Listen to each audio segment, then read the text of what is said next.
Noi adesso entriamo nel vivo della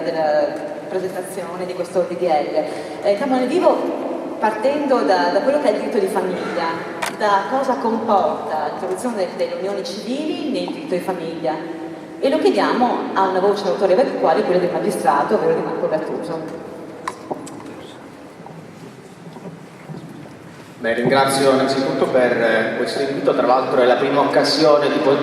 per me di poter discutere con altre autorevoli, collega Zavarese, insomma, e anche chi mi ha preceduto, la senatrice Cirinà, di questo DDL, tra l'altro con un testo di legge che approvato al Senato, possiamo già dire verosimilmente sarà approvato anche alla Camera, se è vero che il Presidente del Consiglio Matteo Renzi ha detto che probabilmente verrà anche proposta la fiducia nel caso in cui ci dovessero essere problemi, quindi diciamo possiamo confidare sul fatto che probabilmente sarà questa effettivamente la legge, anche perché qualsiasi modifica alla Camera comporterebbe il ritorno della legge al Senato e quindi sostanzialmente renderebbe impossibile l'approvazione di questa legge nell'ambito di questa legislatura. Quindi diciamo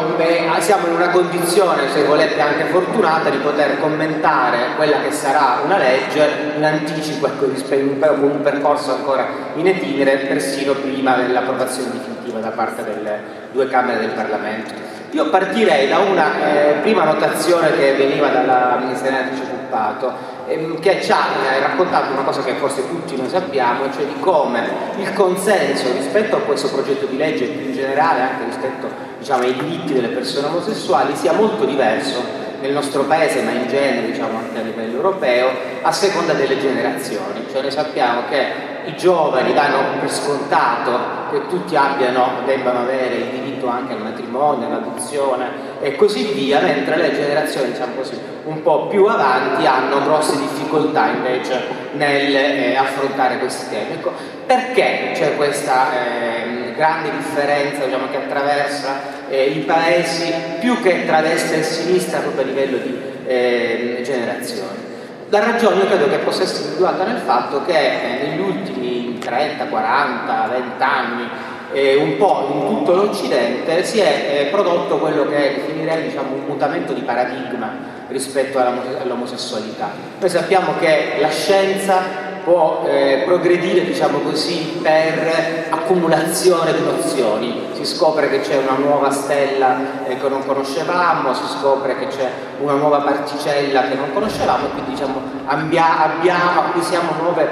cognizioni scientifiche. Oppure a volte la scienza può procedere per rivoluzioni cosiddette scientifiche. Lo aveva spiegato Thomas Kuhn, con il epistemologo molto noto soprattutto negli anni 60, californiano. Cioè può capitare a volte che la scienza non ci dia semplicemente un elemento nuovo che andiamo ad aggiungere alle nostre conoscenze, ma ci dica qualcosa che in qualche modo sconvolge quelle che sono le nostre convinzioni precedenti. E quando è accaduto per esempio con la rivoluzione copernicana, che infatti fu, diciamo, il mutamento di paradigma scientifico studiato in particolare da Thomas Kuhn. Quando Copernico scoprì che non era più possibile spiegare il mondo ponendo la Terra al centro dell'universo, ma lui ritenne di dover porre al centro dell'universo il Sole, poi come sappiamo anche il Sole ha cominciato a girare in un universo infinito, e l'uomo si trovò di fronte non semplicemente a una nuova stella, una nuova particella,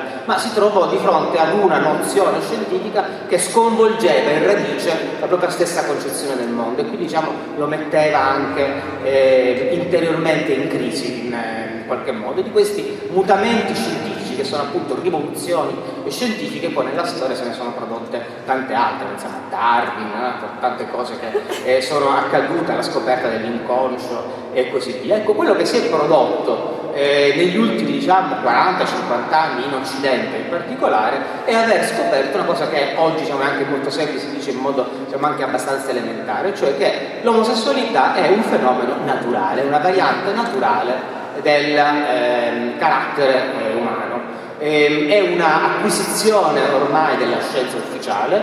Noi sappiamo che la scienza si distingue tra, diciamo, tutti noi, se vogliamo, possiamo dire opinioni più o meno scientifiche, ma esiste qualcosa che è la scienza ufficiale, con la MS e con la U maiuscola, in materia, diciamo così, in particolare psicologica, dell'Organizzazione Mondiale della Sanità, che in qualche modo ci dà la linea su che cos'è la scienza ufficiale. Sappiamo che nel 90 l'Organizzazione Mondiale della Sanità ha definito per l'appunto l'orientamento omosessuale come una variante naturale del comportamento umano. Quindi diciamo la scienza ha definitivamente dato come dato acquisito che l'omosessualità non è una malattia, non è una doglianza, non è qualcosa, diciamo, che deve essere sottoposto ad un giudizio né di natura, diciamo così, medico, scientifico né etico, ma rappresenta una variante dell'umanità come il colore degli occhi, il colore dei capelli, l'altezza, sono tanti altri aspetti, siamo tutti diversi, diciamo, uno dall'altro, e quindi una delle possibili varianti, diciamo così, del comportamento, comunque della personalità. Se questo è vero, voi capite che a quel punto per il giudice, per chi deve applicare le leggi, diventa problematico l'applicazione di una legge che sostanzialmente ci dice che se l'omosessualità è come avere, diciamo, gli occhi celesti o marroni, i capelli biondi oscuri, diventa problematico per il giudice che deve applicare i principi costituzionali, in particolare il principio di uguaglianza e così via, applicare una legge che sostenga che le persone con i capelli ricci o con gli occhi azzurri non si possono sposare. È chiaro che nel momento in cui la scienza ci dice che l'omosessualità è una delle possibili varianti della personalità umana, diventa problematico per chi deve fare applicazione, chi deve leggere la realtà attraverso gli occhiali dell'istituto dell'uguaglianza, che sappiamo che il principio cardine dei sistemi occidentali è il principio di uguaglianza, no? Abbiamo scritto dietro ogni scranno di giudice la legge è uguale per tutti, e quello è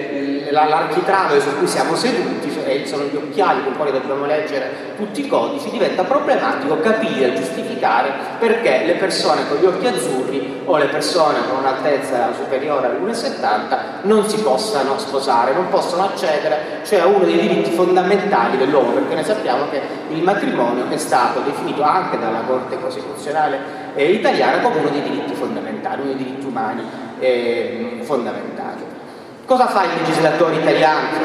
Questo tipo di problema che è emerso in Occidente ha portato nel corso degli ultimi, direi, 20-30 anni molti paesi occidentali a fare la scelta di cessare la discriminazione matrimoniale, cioè di aprire il matrimonio anche alle persone che ne erano fino ad oggi escluse. In alcuni paesi questa scelta è stata imposta in particolare dalle Corti Supreme. La prima Corte Suprema che impose questa scelta al mondo fu la Corte Suprema del Massachusetts nel 2003, poi ne sono seguite tantissime, ci ha ricordato il collega Savarese l'ultima sentenza, la più importante in assoluto di questa vicenda, che è quella del giugno 2015, in cui la Corte Suprema americana ha stabilito il diritto al matrimonio di tutti in tutti gli Stati Uniti d'America, quindi diciamo imponendo anche agli ultimi stati degli Stati Uniti d'America refrattari di appunto consentire il matrimonio a tutti. Altri paesi invece sono arrivati alla stessa conclusione attraverso delle leggi. Il Canada è uno dei primi paesi, poi molti paesi anche europei, l'Olanda e il Belgio sono i primi paesi dell'Europa occidentale, la Spagna è stata ricordata, ma anche il Portogallo, l'Argentina, l'Uruguay, tutti i paesi scandinavi, la Francia, il Regno Unito. Tra l'altro una cosa molto particolare, che visto che si è parlato molto del rapporto tra queste questioni e il cattolicesimo, è che mentre diciamo la prima grande ondata di riforma del diritto di famiglia, quella degli anni soprattutto 50-60, e che era informata al principio di uguaglianza tra uomo e donna, è una ondata di riforme che diciamo era un vento che spirava dal nord, ci veniva dai paesi nordici, dai paesi scandinavi, dagli Stati Uniti, dalla Germania, l'idea per cui uomo e donna, marito e moglie dovevano avere gli stessi diritti. L'Italia arrivò, ahimè, abbastanza tardi, nel 75, ad affermare questo principio. Erano soprattutto quindi paesi diciamo di cultura protestante che erano all'avanguardia da questo punto di vista. Invece la questione del matrimonio, dell'apertura del matrimonio alle persone omosessuali, della cessazione della discriminazione nei confronti delle persone omosessuali con riguardo al matrimonio, invece non viene più soprattutto dai paesi protestanti, ma si è affermata soprattutto proprio dai paesi cattolici, perché appunto è stata ricordata la grande svolta spagnola nel 2005, ma anche i nomi dei paesi che vi ho detto prima: il Belgio, la Francia, l'Argentina, il Brasile, il Messico, l'Uruguay, parliamo di Portogallo, possiamo dire che tutti i paesi cattolici, tranne l'Italia, il Portogallo e la Polonia, ormai hanno fatto la scelta della cessazione della discriminazione matrimoniale, quasi forse a segnalarci che proprio quei paesi che hanno più forte il sentimento di affezione nei confronti del matrimonio hanno ritenuto meno sopportabile la discriminazione matrimoniale nei confronti di chi ha gli occhi azzurri, i capelli ricci o un orientamento omosessuale. Cosa accade nel 2016 in Italia? Nel 2016 accade che il Parlamento italiano non fa la scelta che ormai si sta imponendo, diciamo, in tutto l'Occidente, quella cioè diretta, quella diciamo più semplice, che era la cessazione della discriminazione matrimoniale, ma fa la scelta, diciamo così, di seconda battuta, che è quella appunto dell'introduzione delle unioni civili. Ci è stato ricordato che è una scelta che comunque non è, diciamo, isolata, nel senso che ancora la Svizzera, l'Austria, la Germania, sono tre paesi più importanti e più vicini, hanno operato questa scelta. C'è anche da dire che, forse questo va ricordato, visto che si parla molto di modello tedesco, che nel Parlamento tedesco ormai siamo alla seconda legislatura in cui la maggioranza del Parlamento ha nel proprio programma elettorale la fine della discriminazione matrimoniale, che la legge sul cosiddetto matrimonio egualitario in Germania al momento è bloccata semplicemente perché un partito di minoranza, cioè un partito che non ha la maggioranza assoluta nel Parlamento, che è la Democrazia Cristiana di Angela Merkel, governa in una cosiddetta grosse coalizione e quindi ha imposto all'SPD, ai socialdemocratici tedeschi, di non portare avanti questa questione, nonostante in Parlamento la maggioranza, ripeto, per la seconda legislatura già è nel senso appunto della cessazione della discriminazione matrimoniale. Questo vuol dire che se alle prossime elezioni la CDU e CSU non avranno più la possibilità di imporre una grossa coalizione alla sinistra, possiamo dare per scontato che nella prossima legislatura anche il Bundestag aprirà il matrimonio in Germania, e da quel punto ecco, sì, cominceremo a essere, diciamo, tra gli ultimi ad aver fatto la scelta degli unioni civili. Allora, andiamo a capire però cosa sono queste unioni civili secondo il progetto di legge che è stato approvato al Senato e che, come abbiamo detto, ormai direi abbastanza verosimilmente in via d'approvazione anche alla Camera. Innanzitutto dobbiamo dire è un istituto di diritto di famiglia, su questo diciamo, non ci possono essere dubbi, se ne discute ancora, ma diciamo, in maniera un po' di polemica politica, ma da punto di vista giuridico senza molto senso, ma è evidente che stiamo parlando di un nuovo istituto del diritto di famiglia italiano. D'altra parte non arriviamo all'approvazione di questa legge perché il Parlamento italiano finalmente ha fatto una scelta, diciamo così, discrezionale e libera. Arriviamo nel 2016 ad approvare in Italia le unioni civili, in quanto nel 2015 l'Italia è stata condannata dalla Corte Europea dei diritti dell'uomo per violazione del diritto umano fondamentale delle persone omosessuali a costituire famiglia. Quindi diciamo sarebbe anche ridicolo oggi pensare che non si tratti di un istituto di diritto di famiglia. È un istituto che è riservato alle coppie dello stesso sesso perché le coppie di sesso diverso possono già accedere al matrimonio, e questo istituto è stato pensato per, non volendo aprire il matrimonio alle persone omosessuali, per consentire però alle persone omosessuali di accedere ad un istituto equivalente al matrimonio. È un quasi matrimonio? È un matrimonio di serie B? Un matrimonio piccolo? Quali sono le differenze rispetto al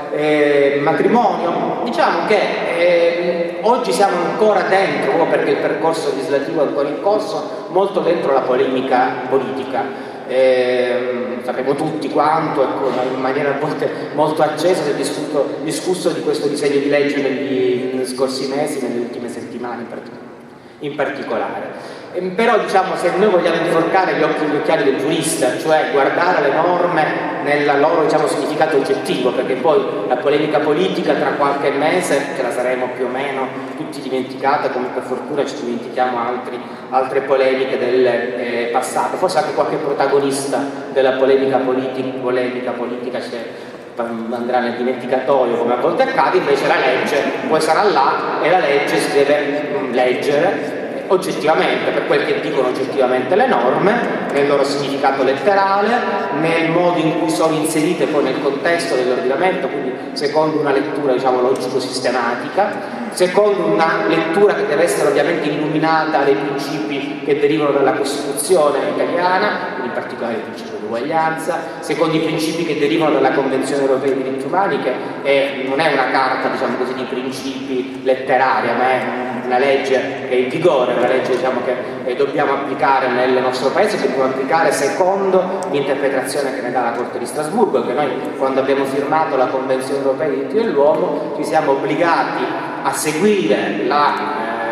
i diritti umani per come vengono stabiliti dalla Convenzione, e ci siamo in particolare obbligati a seguire i diritti umani per come sono interpretati dalla Corte di Strasburgo, che per esempio ci ha detto già dal 2010 che le famiglie composte da persone del suo sesso sono famiglie, intanto ci hanno detto che sono tutelate dal diritto alla famiglia previsto dall'articolo 8 della Convenzione Europea dei Diritti dell'Uomo.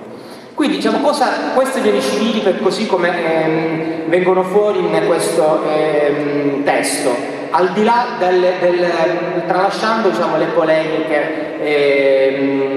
politiche, giornalistiche, eccetera, cosa ci dicono?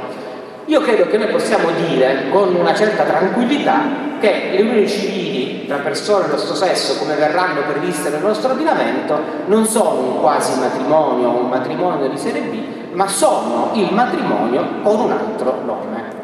E l'unica cosa che manca veramente in questo testo, lo ha chiamato la senatrice Cirinnà il suo buco nel cuore, riguarda proprio la questione della filiazione, di cui parlerò poi alla fine di questo breve intervento. Però sotto tutti gli altri profili è bene che si abbia bene in testa che la regolamentazione delle unioni civili è identica alla regolamentazione del matrimonio, per cui non vi è motivo di dire che si tratti di un matrimonio di serie B o di un quasi matrimonio, perché è esattamente la stessa normativa matrimoniale che viene applicata anche alle coppie dello stesso sesso. In particolare l'articolo 20, anzi il comma 20 della legge stabilisce quella che abbiamo definito la clausola di equivalenza, e cioè dice che in ogni luogo dell'ordinamento, tutte le leggi ordinarie, qualsiasi provvedimento amministrativo, sino ai contratti collettivi, quindi addirittura forme, diciamo così, di normazione privata, non pubblica, la parola matrimonio, la parola marito, la parola moglie, la parola coniuge dovranno essere sempre interpretati anche come parte dell'unione civile. Quindi tutte le leggi dello Stato italiano, per dirne una, l'articolo 5 sulla legge sulla cittadinanza, che dice che chi si sposa diventa italiano se lo vuole, sarà applicata anche a chi celebra una unione civile. Idem la pensione di reversibilità, cioè qualsiasi norma. È più facile dire tutte piuttosto che poi dire quali sono. Tutte le norme dell'ordinamento italiano che si applicano al matrimonio si applicheranno anche alle coppie gay e lesbiche che celebreranno una unione civile. Ci sono delle differenze, ma queste differenze non possono essere spiegate come differenze di trattamento, diciamo come un minus, come qualcosa in meno che viene concesso alle coppie gay e lesbiche rispetto alle coppie formate da persone di sesso diverso. Noi sappiamo che una certa parte politica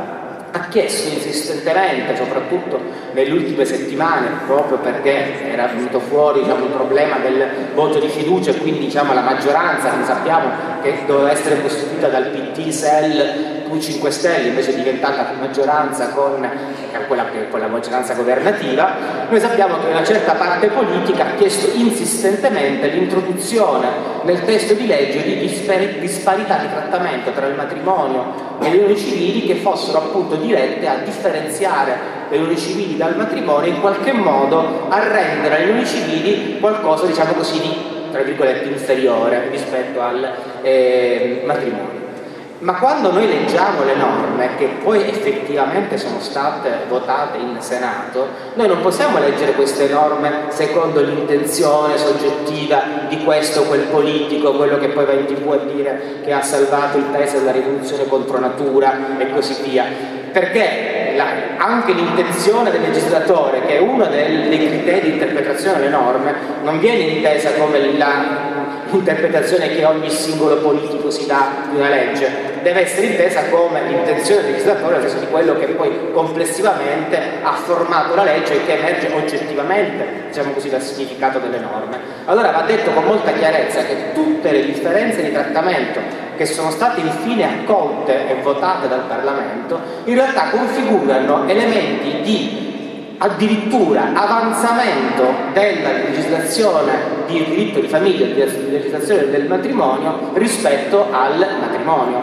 Nel senso che se voi andate a guardare in modo specifico quali sono gli elementi che differenziano oggi l'unione civile dal matrimonio, li potete spiegare tutti semplicemente col fatto che questo matrimonio, con un altro nome, che viene introdotto oggi nel nostro paese, non può non rispondere alla visione, diciamo, dei rapporti affettivi e della famiglia che abbiamo nel 2016 rispetto al matrimonio che fu scritto dal legislatore, ahimè, ai tempi del fascismo negli anni 40. Quindi il cognome. Le unioni civili certo non prevedono la stessa disciplina del cognome che è prevista nel matrimonio, ma il matrimonio è la donna a cui viene imposto il cognome del marito e i figli pigliano il cognome del padre. Le unioni civili sono le parti che liberamente scelgono insieme quale sarà il loro cognome comune e possono anche decidere di aggiungere il proprio cognome originario al cognome della famiglia. Quindi diciamo non c'è dubbio che è una disciplina assolutamente, diciamo così, più avanzata. Anzi, vi dirò di più, la disciplina del cognome, che è perfettamente quella delle unioni civili presa dalla disciplina del cognome che vi è in Germania, sia per il matrimonio che per la Lebenspartnerschaft, che sarebbe, diciamo, il nostro modello, perché l'unione civile italiana deriva dalla legge sulla Lebenspartnerschaft tedesca, dà oggi la possibilità alla Corte Costituzionale italiana di finalmente dichiarare illegittimo il cognome nel matrimonio. Noi sappiamo che la Corte Costituzionale italiana, da ultimo nel 2006, poi l'ha detto anche la CEDU, cioè la Corte di Strasburgo, ha già detto che è incostituzionale che venga imposto a uno dei due coniugi il cognome dell'altro, c'è sempre la moglie, il cognome del marito. Ha già detto che precisamente la Corte Costituzionale che si tratta di un retaggio di una cultura patriarcale. Ma la Corte Costituzionale ha anche detto: io però non posso dichiarare illegittima questa norma perché se no restiamo senza disciplina del cognome. Voi sapete, la Corte Costituzionale può cancellare le norme ma non può anche disciplinare, non può creare una disciplina alternativa. Quindi ha detto: io ti dico, legislatore, che questo così non può andare avanti perché siamo di fronte a un retaggio di una cultura patriarcale, non posso cancellare la norma dichiarandola incostituzionale perché se no domani come fanno quelli che si sposano a stabilire qual è il cognome? Oggi la Corte Costituzionale potrà dire, come ho già detto, questa disciplina è illegittima e si applichi la disciplina delle unioni civili. Quindi ha finalmente per la prima volta la disponibilità di un'alternativa che invece è perfettamente, diciamo, in sintonia col principio di uguaglianza nella specie tra uomo e donna. Altra differenza di regolamentazione tra l'unione civile e il matrimonio è nello scioglimento, nel senso che l'unione civile non prevede la separazione, ma prevede direttamente la disciplina del divorzio. Anche qui non c'è nulla di deterioro, di inferiore rispetto al matrimonio, anzi, intanto anche in questo caso si tratta di una derivazione dalla legislazione tedesca, perché in Germania la separazione non c'è né nel matrimonio né nella Lebenspartnerschaft, nell'unione civile. In tutti i paesi europei si sono mossi negli ultimi 30 anni per ridurre il più possibile o abrogare la separazione. La separazione è il retaggio ultimo di una cultura di diffidenza rispetto al principio di dissolubilità del matrimonio. Noi sappiamo che in questo paese siamo arrivati per ultimi anche lì a introdurre il diritto al divorzio stesso, e la permanenza di questo doppio passaggio, che è un vero e proprio calvario che si impone, per fortuna ultimamente ridotto e come, diciamo, periodo, però un calvario che si impone a due soggetti che hanno deciso liberamente di cessare il loro vincolo, lo devono fare all'interno ovviamente di una procedura che sia controllata anche da un giudice, che consenta quindi di tutelare il componente debole della famiglia, i figli e così via. Però questo calvario della separazione non è più in sintonia né con la cultura attuale né, diciamo, con i principi giuridici di tutela appunto dei componenti deboli della famiglia, quindi è un bene ed è anzi, se volete, cosa normale che, dovendo riscrivere un diritto del matrimonio nel 2016 non si sia fatto riferimento alla separazione. Altra differenza tra le unioni civili e il matrimonio: non sono state previste le pubblicazioni. Voi sapete che, chiunque si è sposato lo sa, che in Italia è prevista questa procedura un po' farraginosa per cui bisogna fare queste pubblicazioni, la cui funzione è di consentire a tutti di sapere che ci si sta per sposare, così che se qualcuno ha motivi di opposizione possa in qualche modo opporsi. Nell'epoca, di citare internet, Facebook o i social o chissà quali telefonini, però nell'epoca attuale tutti capiamo che andare a spingere nel municipio di Milano le pubblicazioni in realtà non ha nessuna funzione o più diciamo pubblicitaria, è soltanto un istituto che resta lì perché era stato previsto appunto negli anni 40. Sarebbe stato oggettivamente persino forse un po' ridicolo, comunque sicuramente inutile riproporlo in un istituto del diritto matrimoniale fatto nel 2016, ed è per questo motivo che non sono state previste. Il matrimonio del minore, altra differenza tra le unioni civili e il matrimonio. Voi sapete che le unioni civili possono essere celebrate soltanto tra persone maggiorenni. La stessa cosa è prevista anche per il matrimonio, ma per il matrimonio è possibile che il giudice autorizzi il matrimonio da parte di un soggetto minorenne. Ora, posto che il giudice normalmente è indotto a autorizzare in rari casi il matrimonio del minorenne solo quando c'è una persona in stato di gravidanza, e questo diciamo nelle coppie omosessuali è più difficile che accada per caso, nel senso che lì bisogna andarsela a cercare con una fecondazione eterologa, mentre lo stesso non accade nelle coppie eterosessuali. Ma a parte questo, e quindi diciamo una differenza, se volete così, ontologica tra le due situazioni, ma forse anche un ripensamento rispetto al fatto se sia corretto o addirittura legittimo autorizzare una persona minorenne a autoimporsi un vincolo personale dal quale è molto difficile uscire, che diciamo naturalmente dovrebbe essere portato verso la prosecuzione per tutta la vita. Io sinceramente sono abbastanza convinto del fatto che non si tratti di qualcosa di eticamente accettabile, cioè che non sia eticamente e quindi giuridicamente accettabile che una persona minorenne contragga matrimonio neppure autorizzato da un giudice, neppure se è stato di gravidanza. Forse, dico, anche questa differenza di trattamento si giustifica con una maggiore consapevolezza diciamo dei rapporti e una crescita culturale del paese dagli anni 40 ad oggi. E finiamo con l'ultimo punto, ce ne sono altri ma sono veramente di poco diciamo interesse, però di quello di cui si è molto dibattuto, che è il famoso obbligo di fedeltà, che forse di cui si è sentito parlare. Anche lì è probabile che l'intenzione degli Alfani sia stata quella di in qualche modo strappare al PD in quel momento qualcosa che rendesse le unioni civili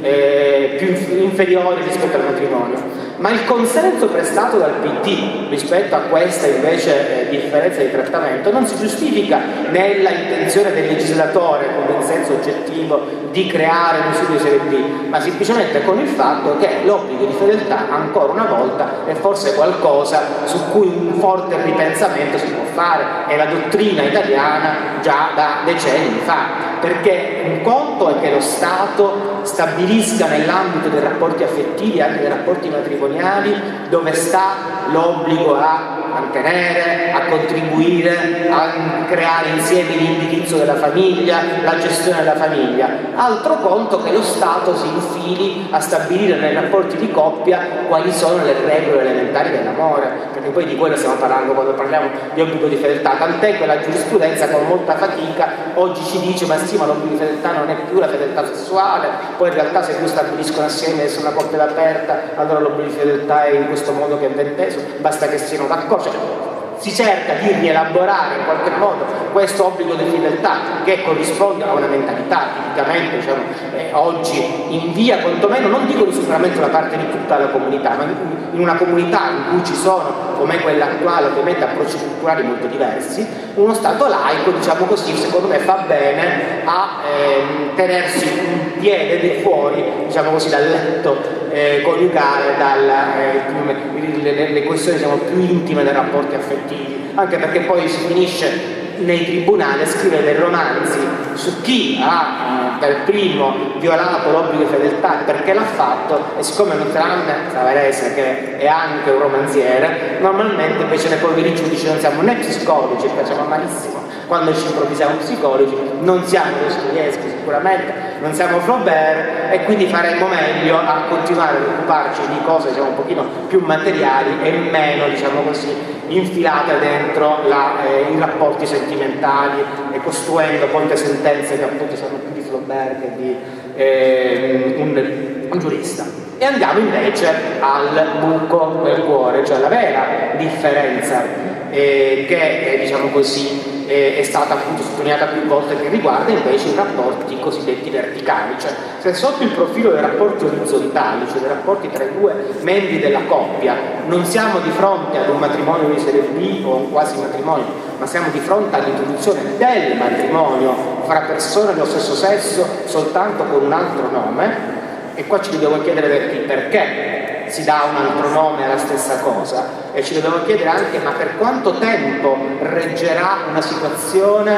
normativa in cui noi diamo due nomi diversi alla stessa cosa, cioè quando noi ci presenteremo di fronte alla Corte Costituzionale o alla Corte Europea dei Diritti Umani e diremo è giusto o è discriminatorio dare due nomi diversi alla stessa cosa, vedremo che il problema di questa scelta emergerà. Diciamo che oggi quel che ci viene detto è che non si tratta di una discriminazione, ma semplicemente della presa d'atto che la parola matrimonio è strettamente collegata all'idea dell'unione tra uomo e donna. Quindi si dà un altro nome perché la parola matrimonio nella nostra lingua, così sembra, è molto collegata a quell'idea lì di uomo-donna. Se poi vediamo che nei dizionari, per esempio inglesi, il Webster, la parola marriage in realtà viene indicata come unione tra due persone e è stato cancellato il riferimento a uomo e donna, capiamo che la lingua cambia come insieme alla cultura, perché forse quest'idea che la parola matrimonio sia necessariamente da collegare al rapporto tra uomo e donna,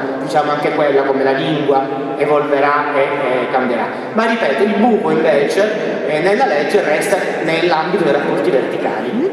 Allora, la legge già per come era stata pensata creava una disparità di trattamento, perché voi sapete che i figli nati in costanza di matrimonio si presuppongono figli di entrambi i genitori, cioè la cosiddetta presunzione di concepimento. Questa presunzione di bigenitorialità per i figli nati nell'ambito dell'unione civile non era prevista già nel progetto originario. C'è anche da dire che molti matrimoni tra persone dello stesso sesso, penso per esempio alla legge francese, non prevedono la presunzione di bigenitorialità, quindi non è scontato neppure nei paesi in cui è cessata la discriminazione matrimoniale che sia introdotto questo elemento. Però diciamo che c'è già un elemento di differenziazione. Il problema però grave è che non è stato consentito, e lì si è pagato, diciamo, dazio veramente nei confronti dell'alleato di governo, non è stato introdotto un principio che non è, come è stato detto, credo sono un professore la senatrice Puppato, un diritto delle coppie gay e lesbiche di adottare il figlio del partner. Il problema non è stato mai questo, non è da porre in questi termini. Qua il problema era il diritto del bambino a avere il riconoscimento del rapporto, della responsabilità del proprio genitore. Cioè abbiamo il problema che ci sono tanti bambini che vengono allevati da due genitori e che però soltanto uno di questi due genitori è responsabile, ha l'obbligo di mantenerlo e gli passerà l'eredità in caso di morte. Quindi il nostro problema è quello di tutelare questo bambino e obbligare anche l'altra persona che si fa chiamare da questo bambino fin dalla nascita papà o mamma, obbligare questa persona a mantenerlo, a non andarsene, a non scappare, in caso di morte trasferirgli l'eredità e così via. Quindi il diritto al centro di questo tema non è il diritto dei genitori, di cui diciamo ci si può anche occupare, ma non è quello diciamo il tema è quello del diritto del bambino. Allora forse anche lì dobbiamo sapere che il buco c'è, ma proprio perché stiamo parlando di un diritto fondamentale dei bambini, il buco andrà colmato, e se è stata accettata questa mediazione forse è stato fatto solo perché c'era la consapevolezza da parte del legislatore che questo buco già è in fase, diciamo così, di copertura da parte della giurisprudenza. Quella frase che è stata introdotta nel decreto in cui si dice che resta fermo tutto quello che è stabilito e consentito dalla legge attuale a tutela dei bambini, ci dice che il legislatore sta chiaramente chiedendo ai giudici di fare, ahimè, quell'attività di supplenza, ma che in materia di diritti fondamentali è normale, perché è il nostro mestiere quello di tutelare i diritti fondamentali dei cittadini, soprattutto quando abbiamo a che fare con i soggetti più deboli, i bambini, che non possono essere sicuramente lasciati, diciamo, in balia dei giochi politici e delle mediazioni parlamentari.